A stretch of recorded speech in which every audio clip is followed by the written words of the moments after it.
ಪಾಪರಹಿತನೂ ಆಗಿರುವಂಥ ಯೇಸು ಕ್ರಿಸ್ತನ ಪವಿತ್ರವಾದ ನಾಮದಲ್ಲಿ ಎಲ್ಲ ವೀಕ್ಷಕರಿಗೂ ಈ ಒಂದು ಕಾರ್ಯಕ್ರಮಕ್ಕಾಗಿ ಆಹ್ವಾನವನ್ನು ನೀಡುವಂಥವನಾಗಿದ್ದಾನೆ. ಕರ್ತನಲ್ಲಿ ಪ್ರಿಯರೇ, ದೇವರ ಮಹಾನ್ ಕೃಪೆಯಿಂದಾಗಿ ಕಳೆದ ದಿನಗಳಲ್ಲೆಲ್ಲ ನಮ್ಮನ್ನು ಕಾಯ್ದು ಕಾಪಾಡಿ, ಕಳೆದ ವಾರದಲ್ಲೆಲ್ಲ ಕಾಯ್ದು ಕಾಪಾಡಿ, ಮತ್ತೆ ಇಂದು ಆತನ ವಾಕ್ಯಗಳನ್ನು ಆಲಿಸುವಂತೆ ಈ ಒಂದು ಅವಕಾಶವನ್ನು ದೇವರು ನಮಗೆ ಒದಗಿಸಿಕೊಟ್ಟಿದ್ದಾರೆ. ಇದು ಕೇವಲ ಆತನ ಮಹಾನ್ ಕೃಪೆ ಮಾತ್ರ. ಈ ಒಂದು ಅವಕಾಶವನ್ನು ಒದಗಿಸಿಕೊಟ್ಟದಕ್ಕಾಗಿ ತಂದೆಯಾದ ದೇವರಿಗೆ ಕ್ರಿಸ್ತನ ನಾಮದಲ್ಲಿ ಮಹಿಮೆಯು ಉಂಟಾಗಲಿ. ಇಂದಿನ ಒಂದು ವಾಕ್ಯ ಧ್ಯಾನವನ್ನು ನಾವು ಆರಂಭಿಸುವುದಕ್ಕೆ ಮುಂಚೆ ಪ್ರಾರ್ಥನೆ ಮಾಡೋಣ. ನಂತರ ವಾಕ್ಯ ಧ್ಯಾನಕ್ಕೆ ಹೋಗೋಣ. ಪ್ರಾರ್ಥಿಸಿಕೊಳ್ಳೋಣ. ಪರಲೋಕದಲ್ಲಿ ವಾಸ ಮಾಡುವ ನಮ್ಮ ತಂದೆಯಾದ ದೇವರೇ, ನಿಮ್ಮ ನಾಮಕ್ಕೆ ಸ್ತೋತ್ರ. ಆತ್ಮನ ಸಹಾಯವನ್ನು ದಯಪಾಲಿಸಿ ಅನೇಕ ವಿಷಯಗಳನ್ನು ನಾವು ಕಲಿತು ಆಧ್ಯಾತ್ಮಿಕ ಒಂದು ಬಲವನ್ನು ಹೊಂದಿಕೊಳ್ಳುವಂತೆ ಸಹಾಯ ಮಾಡಿರಿ. ಯೇಸುವಿನ ನಾಮದಲ್ಲಿ ಬಿಡುತ್ತೇವೆ ತಂದೆ, ಆಮೇನ್. ಕರ್ತನಲ್ಲಿ ಪ್ರಿಯರೇ, ಇವತ್ತಿನ ಒಂದು ವಾಕ್ಯದ ಧ್ಯಾನದ ಶೀರ್ಷಿಕೆಯು ಗೆತ್ಸಮನೆ ತೋಟ. ಗೆತ್ಸಮನೆ ತೋಟ. ಪ್ರತಿಯೊಂದು ಯೇಸು ಕ್ರಿಸ್ತನ ಈ ಲೋಕದ ಜೀವನದಲ್ಲಿನ ಪ್ರತಿಯೊಂದು ಹಂತವೂ ಸಹ ಬಹು ಪ್ರಾಮುಖ್ಯವಾಗಿರ್ತಕ್ಕಂಥ ಅರ್ಥವನ್ನು ಒಳಗೊಂಡಿದೆ.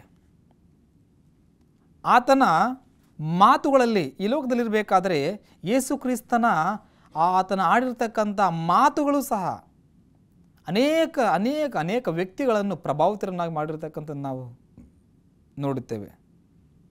ಇಂದು ಗೆತ್ಸಮನೆ ತೋಟ. ಈ ಒಂದು ಗೆತ್ಸಮನೆ ಎನ್ನುವಂಥದ್ದು ಯೇಸು ಕ್ರಿಸ್ತನು ತನ್ನ ಶಿಷ್ಯರೊಂದಿಗೆ ಆತನು ಆಗಾಗ್ಗೆ ಹೋಗುತ್ತಿರುವಂಥ ಒಂದು ಸ್ಥಳವಾಗಿರುತ್ತದೆ. ಅಲ್ಲಿ ಮುಖ್ಯವಾಗಿ ಯೇಸು ಕ್ರಿಸ್ತನ ಈ ಲೋಕದಲ್ಲಿರಬೇಕಾದರೆ ಆತನ ಜೀವನ ಪ್ರಾರ್ಥನಾಮಯವಾಗಿತ್ತು. ಪ್ರಾರ್ಥನೆಯಿಂದ ತುಂಬಿದಿರತಕ್ಕಂಥ ಜೀವನವಾಗಿತ್ತು ಯೇಸು ಕ್ರಿಸ್ತನ ಜೀವನ. ಆ ಒಂದು ಗೆತ್ಸಮನೆ ತೋಟದಲ್ಲಿ ಸಹ ಆತನು ಅಲ್ಲಿ ಆಗಾಗ್ಗೆ ಹೋಗಿ ಪ್ರಾರ್ಥಿಸುವಂಥ ಒಂದು ಸಮಯವನ್ನು ಅಲ್ಲಿ ಕಳೆಯುತ್ತಾ ಇರ್ತಾರೆ. ಅಷ್ಟು ಮಾತ್ರವಲ್ಲದೆ ಈ ಪ್ರಾರ್ಥನೆಯಿಂದ ಶೋಧನೆಗಳನ್ನು ಜಯಿಸುವಂಥ ಬಲವನ್ನು ಆತನು ಹೊಂದಿಕೊಳ್ತಾ ಇದ್ದನು. ನಾವುಗಳು ಸಹ ನಾವು ಈ ಪ್ರಾರ್ಥನೆಯನ್ನು ಎಷ್ಟು ಹೆಚ್ಚಾಗಿ ನಾವು ಮಾಡಬೇಕೆನ್ನುವಂಥದ್ದನ್ನು ಕ್ರಿಸ್ತನ ಮುಖಾಂತರ ನಾವು ಕಲಿಬೇಕಾಗಿದೆ. ಆತನು ಯಾಕೆ ಪ್ರಾರ್ಥನೆ ಮಾಡಬೇಕಾಗಿತ್ತು? ದೇವರಾಗಿದ್ದನಲ್ಲ ಎಂಬುವಂಥ ಪ್ರಶ್ನೆ ಬರಬಹುದು. ಈ ಲೋಕದಲ್ಲಿ ಆತನು ಮನುಷ್ಯನ ಅವತಾರವ ತಾಳಿ ಬಂದಿದ್ದಾನೆ. ಮನುಷ್ಯನಾಗಿ ಮನುಷ್ಯರಲ್ಲಿ ಆತನು ವಾಸ ಮಾಡಿದ. ದೇವರಾಗಿದ್ದ ಆತನು ಮನುಷ್ಯರ ನರಾವತಾರ ತಾಳಿ ಬಂದಿದ್ದಾನೆ. ಯೋಹಾನ ಬರೆದ ಸುವಾರ್ತೆ 1ನೇ ಅಧ್ಯಾಯ 1ನೇ ವಚನದಿಂದ ಯೇಸು ಕ್ರಿಸ್ತನು ಈ ಲೋಕಕ್ಕೆ ಬರುವುದಕ್ಕೆ ಮೊದಲು ಏನಾಗಿದ್ದ? ವಾಕ್ಯವಾಗಿದ್ದನೆಂಬುದಾಗಿ. ನಂತರ 14ನೇ ವಚನದಲ್ಲಿ ನರಾವತಾರ ತಾಳಿ ಈ ಲೋಕಕ್ಕೆ ಬಂದನು ಎಂಬುದಾಗಿ. ಅದಕ್ಕೆ ಯೇಸು ಕ್ರಿಸ್ತನ ಈ ಲೋಕದಲ್ಲಿರುವಂಥ ಸಂದರ್ಭದಲ್ಲಿ ಮನುಷ್ಯರು ಯಾವ ರೀತಿ ಶೋಧನೆಗಳನ್ನು ಜಯಿಸಬಹುದು, ಮನುಷ್ಯರು ಯಾವ ರೀತಿ ಎಲ್ಲ ಪರಿಸ್ಥಿತಿಗಳಲ್ಲಿ ದೇವರಿಗೆ ದೂರವಾಗದೆ ಆತನಾಗೆ ಹತ್ತಿರವಾಗಿರಬಹುದು ಎಂಬುವಂಥದ್ದನ್ನು ಆತನು ಜೀವಿಸಿ ತೋರ್ಪಡಿಸಿದ್ದಾರೆ. ಪ್ರಾರ್ಥನೆ ಬಹು ಪ್ರಾಮುಖ್ಯವಾಗಿರ್ತಕ್ಕಂಥದ್ದು. ನಾವು ಕುಗ್ಗಿ ಹೋದಾಗ, ನಾವು ದುಃಖಿತರಾದಾಗ, ಇನ್ನೇನೋ ಮುಂದಿನ ಜೀವನದ ಭವಿಷ್ಯವೇ ನಮಗೆ ಕಾಣುವುದಿಲ್ಲ ಎನ್ನುವಂಥ ಸಂದರ್ಭದಲ್ಲಿಯೂ ಪ್ರಾರ್ಥನೆಯಿಂದ ನಾವು ಮುನ್ನಡೆಯುವಾಗ ಆ ಒಂದು ಮೋಡ ಕವಿದ ಅಂಧಕಾರದ ಕತ್ತಲೂ ಸಹ ಆತನು ಮಧ್ಯಾಹ್ನದ ಬೆಳಕಿನೋಪಾದಿಯಲ್ಲಿ ಮಾರ್ಪಡಿಸುವ ಶಕ್ತನಾಗಿದ್ದಾನೆ ಎನ್ನುವಂಥದ್ದು ನಾವು ಮರೆಯಬಾರದು. ಇನ್ನೇನು ಆತನ ಈ ಲೋಕದಲ್ಲಿರಬೇಕಾದರೆ ಕ್ರಿಸ್ತನು ತನ್ನ ಶಿಷ್ಯರೊಂದಿಗೆ ಆ ಒಂದು ಪಸ್ಕ ಹಬ್ಬದ ಊಟವನ್ನು ಅವರು ಮಾಡಿ ಮುಗಿಸಿಕೊಂಡು ನಂತರ ಅವರು ಆಗಾಗ್ಗೆ ಹೋಗುತ್ತಿರುವಂಥ ಗೆತ್ಸಮನೆ ತೋಟಕ್ಕೆ ಹೋಗ್ತಾರೆ. ಗೆತ್ಸಮನೆ ತೋಟ. ಅಲ್ಲಿ ಹೋದಂಥ ಸಮಯದಲ್ಲಿ ಯೇಸು ಕ್ರಿಸ್ತನು ಆತನು ಮೌನವಾಗ್ತಾನೆ. ಹಿಂದೆ ಮಾತನಾಡುವ ರೀತಿಯಲ್ಲಿ ಆತನು ಮಾತನಾಡ್ತಾ ಇಲ್ಲ. ಗೆತ್ಸಮನೆ ತೋಟಕ್ಕೆ ಹೋಗಿದ್ದಾನೆ, ಆತನು ಮೌನವಾದ. ಆತನ ಪವಿತ್ರಾತ್ಮನ ಒಂದು ನಿರ್ದೇಶನದಲ್ಲಿ ಆತನು ನಡೆಸಲ್ಪಡ್ತಾ ಇರತಕ್ಕಂಥದ್ದನ್ನು ನಾವು ಗಮನಿಸುವಂಥವರಾಗಬೇಕು. ಆತ್ಮನು ಆತನನ್ನು ನಡೆಸ್ತಾ ಇದ್ದಾನೆ. ಪವಿತ್ರಾತ್ಮನ ಒಂದು ಮಾರ್ಗದರ್ಶನವಿದೆ. ಶಿಷ್ಯರೆಲ್ಲರೊಂದಿಗೆ ಆತನು ಗೆತ್ಸಮನೆ ತೋಟಕ್ಕೆ ಹೋಗಿರ್ತಕ್ಕಂಥ ಒಂದು ಸಂದರ್ಭದಲ್ಲಿ ಈ ಲೋಕದಲ್ಲಿರಬೇಕಾದರೆ ತಂದೆಯ ಚಿತ್ತಾನುಸಾರವಾಗಿ ಆತನು ಈ ಲೋಕದಲ್ಲಿ ವಾಸ ಮಾಡಿದನು. ತಂದೆಯ ನಾಮ ಮಹಿಮಾರ್ಥವಾಗಿ ಪ್ರತಿಯೊಂದು ಕಾರ್ಯವನ್ನು ಆತನು ಮಾಡಿದನು. ಯೇಸು ಕ್ರಿಸ್ತನನ್ನು ಹೊರತುಪಡಿಸಿ ನಾವು ಏನನ್ನು ಮಾಡಲಿಕ್ಕೆ ಆಗುವುದಿಲ್ಲ ಎನ್ನುವಂಥದ್ದನ್ನು ನಾವು ಸತ್ಯವೇದದಲ್ಲಿ ತಿಳಿಸುವಂಥದ್ದಾಗಿದೆ. ಆತನು ಪ್ರತಿಯೊಂದು ವಿಷಯದಲ್ಲಿ ಸಹ ನಮಗೆ ಮಾದರಿಯಾಗಿದ್ದಾನೆ.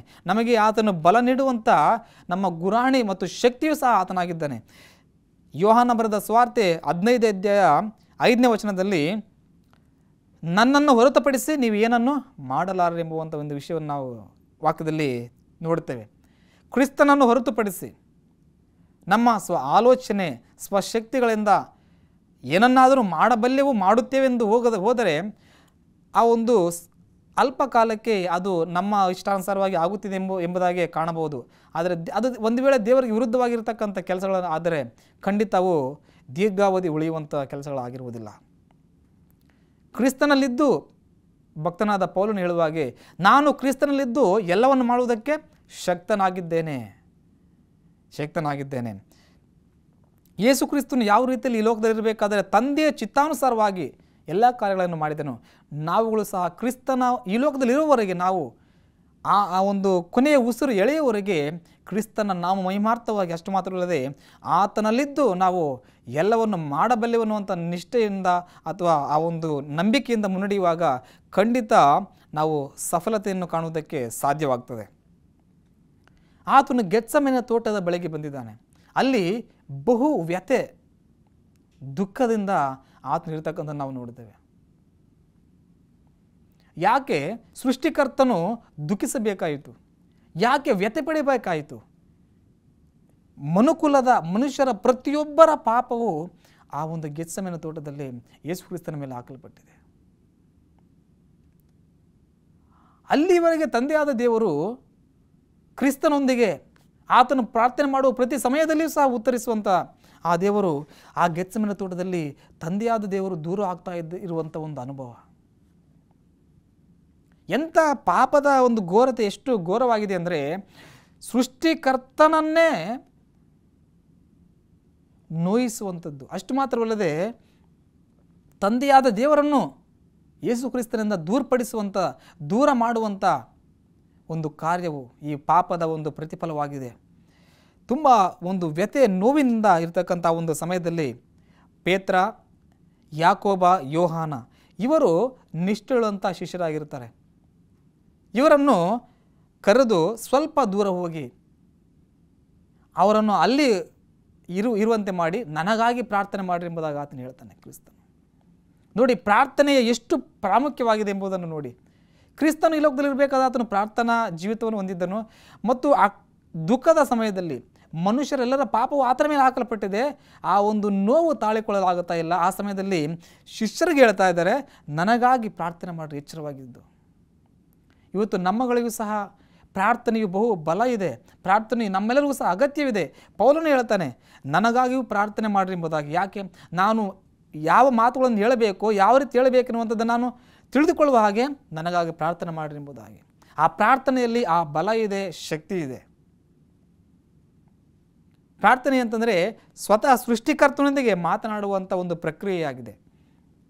ನಂತರ ಆ ಪೇತ್ರ, ಯಾಕೋಬ, ಯೋಹಾನರನ್ನು ಅಲ್ಲಿರಿಸಿ ಸ್ವಲ್ಪ ದೂರ ಹೋಗಿ ಆತನು ಮನೋವ್ಯತೆಯಿಂದ ತುಂಬ ದುಃಖಭರಿತನಾಗಿ ಯೇಸು ಕ್ರಿಸ್ತನು, ದೇವರೇ ನಿಮ್ಮ ಚಿತ್ತ ಇರುವುದಾದರೆ ಈ ಪಾತ್ರೆ ಅಂದರೆ ಕಷ್ಟಾನುಭವ, ಆ ನೋವು, ಮುಂದೆ ಆತನು ಅನುಭವಿಸಲಿಕ್ಕಿರ್ತಕ್ಕಂಥ ಆ ಒಂದು ಶಿಕ್ಷೆ ಎಲ್ಲವೂ ಸಹ ನಿನ್ನ ಚಿತ್ತಿರುವುದಾದರೆ ಇದನ್ನು ನನ್ನಿಂದ ದೂರ ಮಾಡು. ಹೇಗೂ ನನ್ನ ಚಿತ್ತವಲ್ಲ, ನಿಮ್ಮ ಚಿತ್ತವೇ ನೆರವೇರಲಿ ಎಂಬುದಾಗಿ ಆತನು ಪ್ರಾರ್ಥನೆ ಮಾಡ್ತಾನೆ. ನನ್ನ ಚಿತ್ತ ಅಲ್ಲ, ಈ ಕಷ್ಟ ಅನುಭವವು ನಾನು ಅನುಭವಿಸದ ಹೊರತು ಇದು ನನ್ನಿಂದ ತೊಲಗುವುದಿಲ್ಲ ಎನ್ನುವುದಾದರೆ ನಿಮ್ಮ ಚಿತ್ತವೇ ನೆರವೇರಲಿ. ಅನೇಕ ಸಮಯದಲ್ಲಿ, ಅನೇಕ ಪರಿಸ್ಥಿತಿಗಳಲ್ಲಿ ದೇವರ ಚಿತ್ತಕ್ಕೆ ನಾವು ನಮ್ಮನ್ನು ಕೊಡುವುದಕ್ಕೆ ಬದಲಾಗಿ ಇದು ನಾನು ಅಂದುಕೊಂಡಂತೆ ಆಗಲಿ ಎಂದು ಪ್ರಾರ್ಥನೆ ಮಾಡುವಾಗ ಅದು ಒಂದು ವೇಳೆ ದೇವರ ಚಿತ್ತ ಅಲ್ಲದೇ ಇರುವಾಗ ಅದು ದೇವರು ನಮಗೆ ಉತ್ತರಿಸ್ತಲ್ಲ ಎನ್ನುವಂಥ ಒಂದು ಭಾವನೆ ನಮ್ಮಲ್ಲಿ ಉಂಟಾಗ್ತದೆ. ಯೇಸು ಕ್ರಿಸ್ತನು ಯಾವ ರೀತಿ ಪ್ರಾರ್ಥನೆ ಮಾಡಿದನು? ತಂದೆಯೇ ನಿಮ್ಮ ಚಿತ್ತ ನೆರವೇರಲಿ. ಪ್ರತಿಯೊಂದು ಸಹ ನಾವು ತಂದೆಯ ಚಿತ್ತಕ್ಕೊಪ್ಪಿಸುವಾಗ ಕ್ರಿಸ್ತನ ಹೆಸರಿನಲ್ಲಿ ಖಂಡಿತ ದೇವರನ್ನು ಪ್ರೀತಿಸಿ ಆತನ ಚಿತ್ತಾನುಸಾರವಾಗಿ ಕರೆಯಲ್ಪಟ್ಟು ಆತನ ಇಷ್ಟವನ್ನು ನೆರವೇರಿಸುವ ದೇವರ ಮಕ್ಕಳಿಗೆ ಎಲ್ಲವೂ ಹಿತವಾಗುತ್ತದೆ ಎಂಬುದಾಗಿ ವಾಕ್ಯ ಹೇಳದಂತೆ ಪ್ರತಿಯೊಂದು ಸಹ ಅನುಕೂಲವಾಗಿ ನಡೆಯುತ್ತದೆ ಎಂಬುವಂಥದ್ದು ನಾವು ಮನಗಾಣಬೇಕು. ಆ ಒಂದು ಗೆತ್ಸೆಮನೆ ತೋಟದಲ್ಲಿ ಈ ಒಂದು ಪಾಪದ ಮೇಲೆ ತಂದೆಯಾದ ದೇವರಿಗೆ ಹೇಸಿಗೆ ಅನುಭವ ಯಾವ ರೀತಿ ಆಗ್ತದೆ. ದೇವರು ಪಾಪವನ್ನು ದ್ವೇಷ ಮಾಡ್ತಾರೆ, ಆದರೆ ಪಾಪಿಯನ್ನು ಪ್ರೀತಿ ಮಾಡಿದ್ದಾರೆ. ಹಾಗೆಂದು ಪಾಪಿಯನ್ನು ಪ್ರೀತಿ ಮಾಡುತ್ತಾರೆ ಅಂತಂದರೆ ಪಾಪವನ್ನು ಮತ್ತೆ ಮತ್ತೆ ಮಾಡುವಂದಲ್ಲ, ಮಾಡಿರ್ತಕ್ಕಂಥ ಪಾಪಗಳಿಗೆ ಪಶ್ಚಾತ್ತಾಪಪಟ್ಟು ಆ ಪಶ್ಚಾತ್ತಾಪವು ಪರಿವರ್ತನೆಯಡೆಗೆ ನಡೆಸುವಾಗ ಖಂಡಿತ ಅವರನ್ನು ಸ್ವೀಕರಿಸ್ತಾರೆ. ಆ ಪಾಪದ ಮೇಲಿನ ಹೇಸಿಗೆಯ ಅನುಭವವು ಯೇಸು ಕ್ರಿಸ್ತನಿಗೆ ಉಂಟಾಗ್ತದೆ. ಮತ್ತು ಶಿಷ್ಯರ ಬಳಿಗೆ ಬಂದ ಯೇಸು ಕ್ರಿಸ್ತನು ಅವರನ್ನು ನೋಡ್ತಾರೆ. ಅವರು ನಿದ್ರೆಗೆ ಜಾರಿರುವಂಥದ್ದನ್ನು ಆತನು ಕಾಣ್ತಾನೆ. ನಿದ್ರೆಗೆ ಜಾರಿದ್ದಾರೆ. ಆಗ ಆತನು ಹೇಳ್ತಾನೆ, ಒಂದು ಗಳಿಗೆಯಾದರೂ ಸಹ ನನಗಾಗಿ ನೀವು ಎಚ್ಚರಿಕೆಯಿಂದ ಇದ್ದು ಪ್ರಾರ್ಥಿಸಲಾರಿರ. ಅವರಿಗೆ ಅರ್ಥವಾಗ್ತಾ ಇಲ್ಲ, ಯೇಸು ಕ್ರಿಸ್ತನು ಇನ್ನೇನೋ ನಮ್ಮ ಬಳಿಯಿಂದ ಆತನು ದೂರ ಆಗ್ತಾನೆ. ಇನ್ನು ಕೆಲವೇ ಗಳಿಗೆಯಲ್ಲಿ, ಕೆಲವೇ ಕ್ಷಣಗಳಲ್ಲಿ ಇನ್ನೊಂದು ಆತನ ಮನೋವ್ಯಥೆ, ಆ ನೋವು ಶಿಷ್ಯರಿಗೆ ಅರ್ಥ ಆಗ್ತಾ ಇಲ್ಲ. ಅಂಥ ಸಮಯದಲ್ಲೂ ಸಹ ಯೇಸು ಕ್ರಿಸ್ತನು ಯಾವುದೇ ರೀತಿಯಾಗಿರ್ತಕ್ಕಂಥ ಕೋಪೋದ್ರೇಕಿತನಾಗಲಿಲ್ಲ. ಗೆತ್ಸೆಮನೆ ತೋಟದಲ್ಲಿ ಈ ಗೆತ್ಸೆಮನೆ ತೋಟದ ಒಂದು ಅನುಭವವು ಬಹು ವ್ಯಥೆಯಿಂದ, ನೋವಿನಿಂದ ಕೂಡಿರ್ತಕ್ಕಂಥ ಅನುಭವ. ಅನೇಕರ ಒಂದು ಜೀವನದಲ್ಲಿ ಗೆತ್ಸೆಮನೆ ತೋಟದ ಅನುಭವ ಆಗುತ್ತಿರಬಹುದು. ಏನು ಆ ಅನುಭವ? ಬಹುಶಃ ಕತ್ತಲಾಗಿ ಕಾಣಿಸ್ತಾ ಇದೆ, ಅಂಧಕಾರಮಯವಾಗಿದೆ. ತನ್ನವರೇ ತನ್ನನ್ನು ಅರ್ಥ ಮಾಡಿಕೊಳ್ಳುವ ಸ್ಥಿತಿಯಲ್ಲಿಲ್ಲ. ಯಾವಾಗಲೂ ಕೇಳಿದ ಪ್ರತಿಯೊಂದನ್ನು ಕೊಡ್ತಿರುವಂಥವರೇ ಇವತ್ತು ತನ್ನಿಂದ ದೂರವಾಗಿದ್ದಾರೆ. ಈ ಒಂದು ಅನುಭವ ತಂದೆಯಾದ ದೇವರು ಆ ಗೆತ್ಸೆಮನೆ ತೋಟದಲ್ಲಿ ನೋಡಿ ಇನ್ನೇನೋ ತನ್ನಿಂದ ದೂರವಾಗುತ್ತಿದ್ದಾನೆನ್ನುವಂಥ ಒಂದು ಅನುಭವ. ಶಿಷ್ಯರು ಸಹ ಆತನು ಹೇಳುವಂಥ ವಿಷಯಗಳನ್ನು ಅರ್ಥ ಮಾಡಿಕೊಳ್ಳುವ ಸ್ಥಿತಿಯಲ್ಲಿಲ್ಲ. ಈ ಗೆತ್ಸೆಮನೆ ತೋಟದ ಅನುಭವದಲ್ಲಿಯೂ ಸಹ ಯೇಸು ಕ್ರಿಸ್ತನು ತನ್ನ ತಾಳ್ಮೆಯನ್ನು ಆತನು ಬಿಡಲಿಲ್ಲ. ತಂದೆಯ ಚಿತ್ತಕ್ಕೆ ತನ್ನನ್ನು ಒಪ್ಪಿಸಿಕೊಟ್ಟ. ಅಂಥ ಒಂದು ಮನಸ್ಥಿತಿಯು ನಮ್ಮಲ್ಲಿ ಇರಬೇಕಾಗಿದೆ. ಆ ಪ್ರತಿಯೊಂದು ಕಷ್ಟದ ಪರಿಸ್ಥಿತಿಯಲ್ಲೂ ಸಹ ಕಷ್ಟದಲ್ಲಿ ದೇವರನ್ನು ನಾವು ಬಿಡದಿದ್ದರೆ ನಮ್ಮನ್ನು ಆತನು ಯಾವತ್ತೂ ಬಿಡುವುದಿಲ್ಲ. ಒಂದು ವೇಳೆ ಕಷ್ಟಗಳನ್ನೇ ಅಪ್ಪಿಕೊಂಡು ದೇವರನ್ನು ನಾವು ಬಿಟ್ಟರೆ ನಮ್ಮನ್ನು ಆತನು ಯಾವತ್ತೂ ಬಿಡುವುದಿಲ್ಲ ಎಂದು ತಿಳಿದುಕೊಂಡು ಆತನನ್ನು ಬಿಟ್ಟಾಗ ನಾವೇ ಆತನಿಂದ ದೂರ ಹೋಗ್ತೇವೆ ಹೊರತಾಗಿ ದೇವರು ನಮ್ಮನ್ನು ಬಿಡುವುದಿಲ್ಲ. ಒಂದು ವಿಪರ್ಯಾಸದ ಸಂಗತಿ ಏನು ಅಂತಂದರೆ, ಅನೇಕರು ದೇವರನ್ನು ಬಿಟ್ಟು ಹೋಗ್ತಾರೆ, ನಂತರ ದೇವರ ಮೇಲೆ ರೇಗ್ತಾರೆ. ವಾಕ್ಯ ಹೇಳ್ತದೆ, ಮನುಷ್ಯನು ತನ್ನ ಇಷ್ಟಾನುಸಾರವಾಗಿ ನಡತೆಯನ್ನು ಕೆಡಿಸ್ಕೊಳ್ತಾನೆ, ನಂತರ ದೇವರ ಮೇಲೆ ರೇಗುವನು ಎಂಬುದಾಗಿ. ತನ್ನ ಒಂದು ನಡತೆಯನ್ನು ಕೆಡಿಸ್ಕೊಳ್ಳುವಂಥ ಆತನು ನಂತರ ದೇವರ ಮೇಲೆ ರೇಗುವಂಥದ್ದು. ಒಂದು ವೇಳೆ ನಮ್ಮ ಜೀವನ ಕ್ರಿಸ್ತನ ಜೀವನಕ್ಕೆ ನಾವು ಹೋಲಿಸಿಕೊಂಡಾಗ ಯಾಕೆ ಆತನು ಅಷ್ಟು ನೋವನ್ನು ಅನುಭವಿಸಬೇಕಾಯಿತು? ನಮಗಾಗಿ, ನಮ್ಮೆಲ್ಲರಿಗಾಗಿ. ಆದರೂ ಆತನು ತನ್ನ ಒಂದು ಯಾವುದೇ ರೀತಿಯಾಗಿರ್ತಕ್ಕಂಥ ಒಂದು ಕೋಪೋದ್ರಿಕತೆಗೆ ಆತನನ್ನು ತನ್ನನ್ನು ಒಳಪಡಿಸಿಕೊಳ್ಳಲಿಲ್ಲ. ನಮಗೆ ಬರುವ ಈ ಕಷ್ಟಗಳು, ಈ ನೋವುಗಳು, ಈ ವ್ಯಥೆ, ನಮ್ಮನ್ನು ಅರ್ಥ ಮಾಡಿಕೊಳ್ಳದ ಪರಿಸ್ಥಿತಿ ಎಲ್ಲವೂ ಸಹ ಕ್ರಿಸ್ತನಿಗಿಂತ ಹೆಚ್ಚಿನ ರೀತಿಯಾಗಿರ್ತಕ್ಕಂಥ ಸವಾಲುಗಳಲ್ಲ ಎನ್ನುವಂಥದ್ದನ್ನು ಅರ್ಥ ಮಾಡಿಕೊಂಡು ಮುನ್ನಡೆಯಲು ಕ್ರಿಸ್ತನ ನಮಗೆ ಮಾದರಿಯಾಗಿದ್ದಾರೆ. ನಂತರ ಯೇಸು ಕ್ರಿಸ್ತನು ತಿಳಿಸ್ತಾನೆ, ಮುಂದೆ ಆ ಶಿಷ್ಯರುಗಳಲ್ಲಿ ಯಾವ ರೀತಿಯಾಗಿ ಆತನನ್ನು ತೊರೆದು ಹೋಗ್ತಾರೆ. ಅಲ್ಲಿ ಪೇತ್ರನಿಗೆ ತುಂಬ ಒಂದು ರೀತಿಯಾಗಿರ್ತಕ್ಕಂಥ ನಂಬಿಕೆ. ಆತನು ಹೇಳ್ತಾನೆ, ಯೇಸುವೆ, ಗುರುವೇ, ಎಲ್ಲರೂ ನಿನ್ನನ್ನು ಬಿಟ್ಟು ಹೋದರೂ ಸಹ ನಾನೇನು ಮಾಡುವುದಿಲ್ಲ, ಬಿಟ್ಟು ಬಿಡುವುದಿಲ್ಲ, ನಿನ್ನ ಜೊತೆಗೆ ಸಾಯಲು ನಾನು ಸಿದ್ಧನಾಗುತ್ತೇನೆ ಎಂಬುದಾಗಿ ಆತನು ತಿಳಿಸ್ತಾನೆ. ಈ ಥರ ಒಂದು ಹೇಳಿಕೆ ಹೇಳುವಂಥದ್ದು, ಆತನು ಹೇಳುವಂಥದ್ದು ವಾಸ್ತವಕ್ಕೆ ನಿಜ. ಆತನಲ್ಲಿ ಆ ಒಂದು ಧೈರ್ಯ ಇತ್ತು. ಆದರೆ ಆ ಪರಿಸ್ಥಿತಿ ಬಂದಾಗ ಮನಸ್ಸಿನಲ್ಲಿ ಸಿದ್ಧತೆ ಇರಲಿಲ್ಲ. ಆ ಮನಸ್ಸಿನಲ್ಲಿ ಆ ಒಂದು ಪರಿಸ್ಥಿತಿ ಬಂದಾಗ ಮಾತುಗಳು, ಆ ಮನಸ್ಸಿನ ಸಿದ್ಧತೆಗಳು ಒಂದು ರೀತಿಯಾಗಿರ್ತಕ್ಕಂಥ ವಿಭಿನ್ನವಾಗಿರ್ತಕ್ಕಂಥದ್ದನ್ನು ನಾವು ಕಾಣುತ್ತೇವೆ. ಅನೇಕ ವೇಳೆ ನಾವು ದೇವರ ಕಾರ್ಯಗಳನ್ನು ಮಾಡುತ್ತೇನೆ, ಹೀಗೆ ಮಾಡುತ್ತೇನೆ, ಹಾಗೆ ಮಾಡುತ್ತೇನೆ, ಸೇವೆಯನ್ನು ಇನ್ನೂ ಹೆಚ್ಚಾಗಿ ಮಾಡುತ್ತೇನೆ, ಏನೇನೋ ಹೇಳ್ಕೊಳ್ತಾರೆ. ಆದರೆ ಮಾತುಗಳಿಗೂ ಅವರ ಮನಸ್ಥಿತಿನ ಸಿದ್ಧತೆಗೂ ತುಂಬ ವ್ಯತ್ಯಾಸ ಇರ್ತದೆ. ಆದರೂ ದೇವರು ಕೈ ಬಿಡುವುದಿಲ್ಲ. ಪೇತ್ರನ ಒಂದು ಮನಸ್ಥಿತಿಯನ್ನು ದೇವರು ಬಲ್ಲಾತನಾಗಿದ್ದ. ಆದರೆ ಪೇತ್ರನಲ್ಲಿ ಆ ನಂಬಿಕೆ ಆತನಲ್ಲಿ ಇತ್ತು. ಆದರೆ ನಾನು ಇನ್ನೂ ಸಿದ್ಧನಾಗಿಲ್ಲ ಎನ್ನುವಂಥದ್ದು ಆತನಿಗೆ ನಂತರ ಗೊತ್ತಾಯಿತು. ಕೆಲವರಿಗೆ ಅದೇ, ಅವರಿನ್ನೂ ಸಿದ್ಧರಾಗಿಲ್ಲ ಎನ್ನುವಂಥದ್ದು ಅವ್ರಿಗೆ ಇವಾಗ ಗೊತ್ತಾಗೋದಿಲ್ಲ. ಆ ಪರಿಸ್ಥಿತಿ ಬಂದಾಗ, ಆ ಸಂದರ್ಭ ಬಂದಾಗ, ಅಯ್ಯೋ ನಾನು ಇದಕ್ಕಿನ್ನೂ ಸಿದ್ಧನಾಗಿಲ್ಲವಲ್ಲ ಎಂಬುದಾಗಿ ಆವಾಗ ಗೊತ್ತಾಗ್ತದೆ. ಪೇತ್ರನು ತುಂಬ ದುಃಖ ಪಡ್ತಾನೆ. ಎಲ್ಲರೂ ಚೆದರಿ ಹೋಗ್ತಾರೆ. ಆವಾಗ ಪೇತ್ರನು ಸಹ ಅಲ್ಲಿ ಬಿಟ್ಟು ಹೋಗಬೇಕಾಗಿರ್ತಕ್ಕಂಥ ಪರಿಸ್ಥಿತಿ. ನಂತರ ಆ ಸ್ಥಳವನ್ನು ನೋಡಿರ್ತಕ್ಕಂಥ ಆ ಒಂದು ಇಸ್ಕರಿಯೋತ ಯೂದನು ಬಂದಂಥ ಸಂದರ್ಭದಲ್ಲಿ ಆ ಕ್ರಿಸ್ತನ ಬಳಿಗೆ ಬಂದಾಗ ಯೇಸು ಕ್ರಿಸ್ತನು ತನ್ನನ್ನು ತಾನೇ ಅಲ್ಲಿ ತೋರ್ಪಡಿಸ್ಕೊಳ್ತಾನೆ, ನಾನೇ ಆತನು ಎಂಬುದಾಗಿ. ನೋಡಿ, ಆತನು ತಪ್ಪಿಸಿಕೊಳ್ಳುವಂಥ ಅವಕಾಶ ಇತ್ತು, ತಪ್ಪಿಸಿಕೊಂಡು ಹೋಗ್ಬೋದಾಗಿತ್ತು ಮತ್ತು ದೇವದೂತರ ಸಹಾಯ ಆತನಿಗಿತ್ತು. ಆದರೆ ನಾನು ಬಂದಿರುವಂಥದ್ದೇ ಈ ಕಾರ್ಯಕ್ಕಾಗಿ, ಈ ಲೋಕಕ್ಕೆ ನನ್ನ ಪ್ರಾಣವನ್ನು ಬಲಿಯಾಗಿ ಅರ್ಪಿಸಿ ಮನುಷ್ಯರೆಲ್ಲರನ್ನು ತಮ್ಮ ಪಾಪಗಳಿಂದ ಬಿಡಿಸುವುದಕ್ಕಾಗಿ ನಾನು ಬಂದಿದ್ದೇನೆ. ಈ ಕಷ್ಟಾನುಭವವನ್ನು ನಾನು ಎದುರಿಸಬೇಕೆಂಬುದಾಗಿ ಆತನು ಸಿದ್ಧನಾಗಿ, ನೋಡಿ ಅಲ್ಲಿ ತನ್ನನ್ನು ನಾನೇ, ನೀವು ಯಾರನ್ನು ಹುಡುಕ್ತಾ ಇದ್ದೀರಿ ಎಂಬುದಾಗಿ ಹೇಳುವಾಗ, ಈ ಥರ ಅಂತ ಹೇಳುವಾಗ, ಯೇಸು ಕ್ರಿಸ್ತನನ್ನು ಕುರಿತಾಗಿ ಹೇಳುವಾಗ ಆತನು ನಾನೇ ಎಂಬುದಾಗಿ ಹೇಳ್ತಾನೆ. ನಾನೇ. ಯೇಸು ಕ್ರಿಸ್ತನು ಸೈತಾನನನ್ನು ಸೋಲಿಸಿ, ಪರಲೋಕದಲ್ಲಿ ಸೈತಾನ ಸೋತು ಹೋಗಿದ್ದಾನೆ, ಭೂಲೋಕಕ್ಕೂ ದಬ್ಬಲ್ಪಟ್ಟಿದ್ದಾನೆ. ಆ ಒಂದು 40 ದಿವಸ ಉಪವಾಸದ ಸಮಯದಲ್ಲಿ ಸೈತಾನ ಸೋತು ಹೋಗಿದ್ದಾನೆ. ಪ್ರತಿಯೊಂದು ಸಮಯದಲ್ಲಿ ಸಹ ಈ ಸೈತಾನನು ಸೋತು ಹೋಗಿರ್ತಕ್ಕಂಥ ವ್ಯಕ್ತಿ. ಯಾವತ್ತೂ ಸಹ ಯೇಸು ಕ್ರಿಸ್ತನು ಸೈತಾನನನ್ನು ಬೇಡಿಕೊಂಡಿಲ್ಲ, ಬೇಡಿಕೊಳ್ಳುವುದಿಲ್ಲ. ಸೃಷ್ಟಿಕರ್ತನ ಆತನು. ಜ್ವರವನ್ನು ಸಹ ಆತನು ಗದರಿಸಿದ್ದಾನೆ, ಗಾಳಿಯನ್ನು ಆತನು ಗದರಿಸಿದ್ದಾನೆ. ಆತನು ಸರ್ವಾಧಿಕಾರಿಯಾಗಿದ್ದಾನೆ ಯೇಸು ಕ್ರಿಸ್ತನು. ಆತನ ಮಾತಿಗೆ ಸೃಷ್ಟಿಯು ನಡುಗುತ್ತದೆ. ಸೃಷ್ಟಿಯ ಪ್ರತಿಯೊಂದು ಜೀವಿಗಳು ಸಹ ನಡುಗುತ್ತವೆ. ಆತನು ಯಾವುದಕ್ಕೂ ಹೆದರುವಂಥ ಅಗತ್ಯ ಇಲ್ಲ. ಅಲ್ಲಿದ್ದಂಥವ್ರಿಗೆ ಆಶ್ಚರ್ಯ ಆಗ್ತದೆ, ಶಿಷ್ಯರಿಗೆ. ಯಾಕೆ ನಮ್ಮ ಗುರುವು ತನ್ನನ್ನು ಹಿಡಿದುಕೊಂಡು ಹೋಗುವುದಕ್ಕೆ ಬಂದಂಥವರಿಗೆ ನಾನೇ ಆತನೆಂಬುದಾಗಿ ಯಾಕೆ ಹೇಳ್ಕೊಳ್ತಾ ಇದ್ದಾನೆ?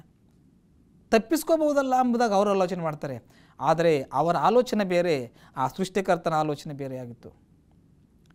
ತಪ್ಪಿಸಿಕೊಳ್ಳುವುದಕ್ಕಾಗಿ ಆತನ ಲೋಕಕ್ಕೆ ಬರಲಿಲ್ಲ, ಎದುರಿಸುವುದಕ್ಕಾಗಿ ಆತನ ಲೋಕಕ್ಕೆ ಬಂದಿದ್ದಾನೆ. ಆತನು ಏನು ಈ ಲೋಕದಲ್ಲಿ ಎದುರಿಸಬೇಕೋ, ಏನನ್ನು, ಯಾವ ಒಂದು ಕಷ್ಟಾನುಭವವನ್ನು ಹಾದು ಹೋಗಬೇಕೋ ಅದನ್ನು ಹಾದು ಹೋಗಬೇಕಾಗಿತ್ತು. ಇವತ್ತು ನಮ್ಮಗಳಿಗೂ ಸಹ ಮನುಷ್ಯರಾಗಿರ್ತಕ್ಕಂಥ ನಮ್ಮನ್ನು ಕುರಿತಾಗಿ ದೇವರು, ನೀನು ಈ ಒಂದು ಕಷ್ಟಾನುಭವವನ್ನು ಹಾದು ಹೋಗಬೇಕೆಂಬುದಾಗಿ ದೇವರು ನೇಮಿಸಿರುವಾಗ ಅದನ್ನು ತಪ್ಪಿಸಲಿಕ್ಕೆ ಯಾರಿಂದ ಆಗಲ್ಲ.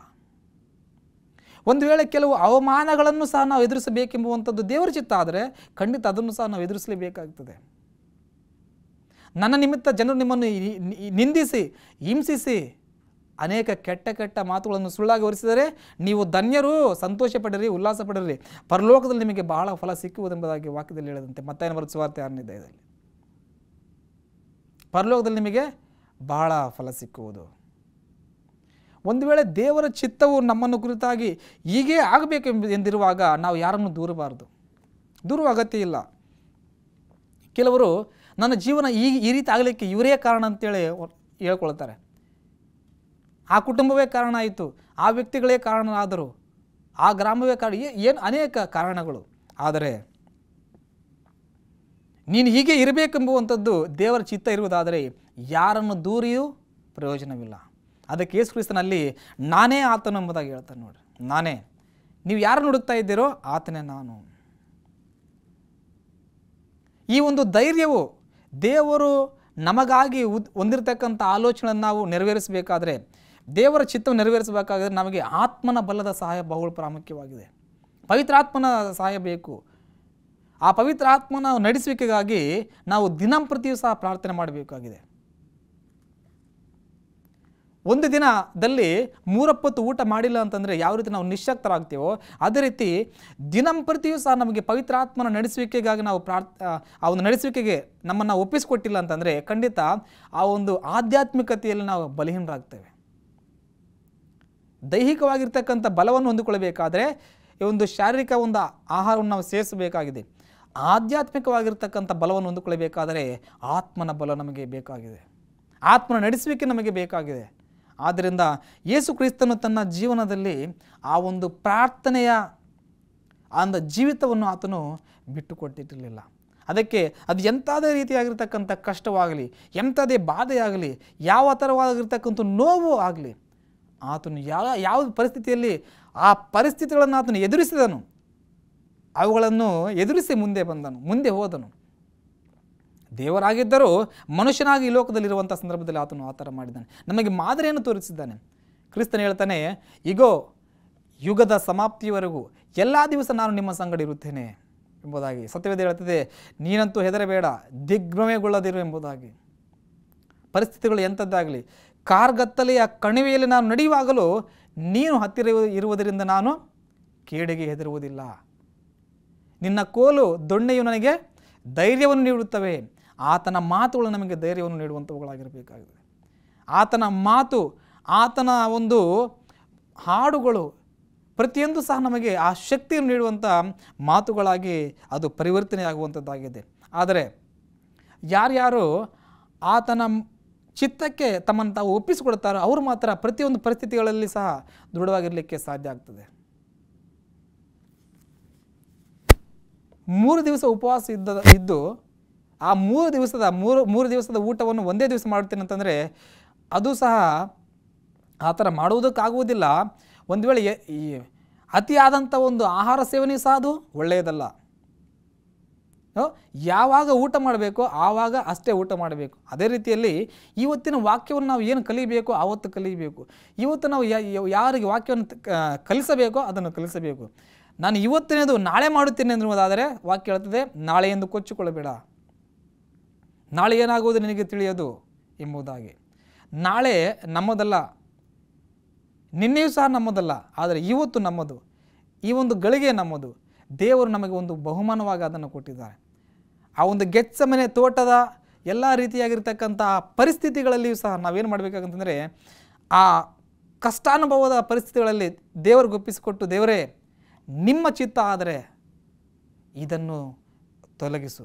ಒಂದು ವೇಳೆ ನಿಮ್ಮ ಚಿತ್ತ ನಾನು ಇದನ್ನು ಹಾದು ಹೋಗಬೇಕು, ಇದನ್ನು ಜಯಿಸಬೇಕೆಂಬುದಾದರೆ ನನಗೆ ಆ ಬಲವನ್ನು ಕೊಡ್ರಿ ಎಂಬುದಾಗಿ ಪ್ರಾರ್ಥನೆ ಮಾಡಬೇಕು. ಆ ಬಲವನ್ನು ನಮಗೆ ಕೊಡ್ರಿ, ಅದನ್ನು ಎದುರಿಸುವಂಥ ಶಕ್ತಿ ನನಗೆ ಕೊಡಿ ಎಂಬುದಾಗಿ ಪ್ರಾರ್ಥನೆ ಮಾಡಬೇಕಾಗಿದೆ. ಹೊರತಾಗಿ ಅದರಿಂದ ನಾವು ತಲೆ ತಗ್ಗಿಸುವ ಹಾಗಿರಬಾರದು. ಈ ಒಂದು ಇಸ್ರಾಯೇಲರಿಗೆ ಎದುರಾಗಿ ನಿಂತಿರ್ತಕ್ಕಂಥ ಗೊಲ್ಯಾತನನ್ನು ಒಬ್ಬ ಯವನಸ್ಥನಾಗಿರ್ತಕ್ಕಂಥ ದಾವೀದನು ಯಾವ ರೀತಿ ಜಯಿಸಲಿಕ್ಕೆ ಸಾಧ್ಯವಾಯಿತು? ಆತನು ನೋಡಿದ್ದು ಎತ್ತರ ದೈತ್ಯಾಕಾರದ ಗೊಲಿಯಾತನನ್ನಲ್ಲ. ಯಾರನ್ನು? ಆ ಗೊಲಿಯಾತನಿಗಿಂತಲೂ ಮಹೋನ್ನತ ಸ್ಥಾನದಲ್ಲಿರ್ತಕ್ಕಂಥ ಸೃಷ್ಟಿಕರ್ತನನ್ನು ಆತನು ನೋಡ್ತಾನೆ. ಅದಕ್ಕೆ ಹೇಳ್ತಾನೆ, ನೀನಾದರೂ ಈಟಿ ಬರ್ಜಿಗಳಿಂದ ನನ್ನೊಂದಿಗೆ ಬರುತ್ತೀಯ, ನಾನು ಯೆಹೋವನ ನಾಮದಲ್ಲಿ ನಿನ್ನೊಂದಿಗೆ ಬರುತ್ತೇನೆ. ಎಂಥ ಧೈರ್ಯ, ಎಂಥ ರೀತಿಯಾಗಿರ್ತಕ್ಕಂಥ ಒಂದು ಆ ನಂಬಿಕೆ ನೋಡಿ. ಇವತ್ತು ಅನೇಕರಿಗೆ ಈ ಗೊಲಿಯಾತನೋಪಾದಿಯಾಗಿರ್ತಕ್ಕಂಥ ಕಷ್ಟಗಳು ಮುಂದೆ ಬರ್ತವೆ. ಆ ಕಷ್ಟಗಳು ಬಂದಾಗ ಆ ಕಷ್ಟಗಳೇ ತುಂಬ ಅವರಿಗಿಂತಲೂ ದೊಡ್ಡದಾಗಿ ಕಾಣಿಸ್ತವೆ. ಆದರೆ ನಂಬಿಕೆಯಲ್ಲಿ ಅವರು ಚಿಕ್ಕವರಾಗಿದ್ದಾಗ ಕಷ್ಟಗಳು ದೊಡ್ಡದಾಗಿ ಕಾಣಿಸ್ತವೆ. ಶದ್ರಕ್, ಮೇಷಕ್, ಅಬೇದ್ನೆಗೋ ಕಷ್ಟಗಳು ಅಧಿಕವಾದಂತೆಲ್ಲ ಅವರ ನಂಬಿಕೆ ಕುಗ್ಗಿ ಹೋಗಲಿಲ್ಲ. ಕಷ್ಟಗಳಿಗಿಂತಲೂ ಅವರ ನಂಬಿಕೆ ಇನ್ನೂ ಬಲವಾಯಿತು. 7ರಷ್ಟು ಆ ಒಂದು ಬೆಂಕಿಯನ್ನು ಅವರು ಹೆಚ್ಚಿಸಿದಾಗ ಅವರು ಇನ್ನೂ ಬಲವಾದರು. ರಾಜನೇ ನೆನಪಿರಲಿ, ನಾವು ದೇವರ ಚಿತ್ತವಾದರೆ ನಾವು ಸಾಯಲಿಕ್ಕೂ ಸಿದ್ಧರಾಗಿದ್ದೇವೆ, ಆದರೆ ನಾವೇನು ಮಾಡ್ತೀವಿ? ನಿನ್ನ ಮಾತಿನಂತೆ ನಾವು ವಿಗ್ರಹಕ್ಕೆ ಮುಗಿಯುವುದಿಲ್ಲ. ಸೊ ದೇವರ ಚಿತ್ತಕ್ಕೆ ನಮ್ಮನ್ನು ಒಪ್ಪಿಸ್ಕೊಳ್ಳೋಣ. ಆ ಗೆತ್ಸೆಮನೆ ತೋಟದ ಅನುಭವದಲ್ಲಿಯೂ ಸಹ ಆತನ ಚಿತ್ತಾನುಸಾರವಾಗಿ ನಡೆದು ಕ್ರಿಸ್ತನ ಹೆಜ್ಜೆಗಳನ್ನು ನಡೆಯುವಂಥ ದೇವರು ನಮಗೆ ಸಹಾಯ ಮಾಡಲಿ. ಆಮೇನ್. ಪ್ರಾರ್ಥನೆ ಮಾಡೋಣ. ಪರಲೋಕದಲ್ಲಿರ್ತಕ್ಕಂಥ ತಂದೆ, ಯೇಸು ಕ್ರಿಸ್ತನೇ ನಮ್ಮ ಮಾದರಿಯಾಗಿ ನಾವು ಇರಿಸಿಕೊಂಡು ಆ ಗೆತ್ಸೆಮನೆ ತೋಟದ ಅನುಭವವನ್ನು ನಾವು ಸಹ ಅನೇಕ ವೇಳೆಯಲ್ಲಿ ನಾವು ಅನುಭವಿಸ್ತಿದ್ದೇವೆ. ಅದರಲ್ಲಿ ಸಹ ನಿಮ್ಮ ಚಿತ್ತಕ್ಕೆ ನಮ್ಮನ್ನು ಒಪ್ಪಿಸಿಕೊಟ್ಟು ನಿಮ್ಮ ನಾಮ ಮಹಿಮಾರ್ಥವಾಗಿ ಜೀವಿಸಂತ ಸಹಾಯ ಮಾಡಿರಿ ತಂದೆಯೇ. ಪ್ರಾರ್ಥನೆ ಕೇಳಿದ್ದಕ್ಕಾಗಿ ಸ್ತೋತ್ರ. ಯೇಸು ನಾಮದಲ್ಲಿ ಬೀಳುತ್ತೇವೆ ತಂದೆಯೇ. ಆಮೇನ್.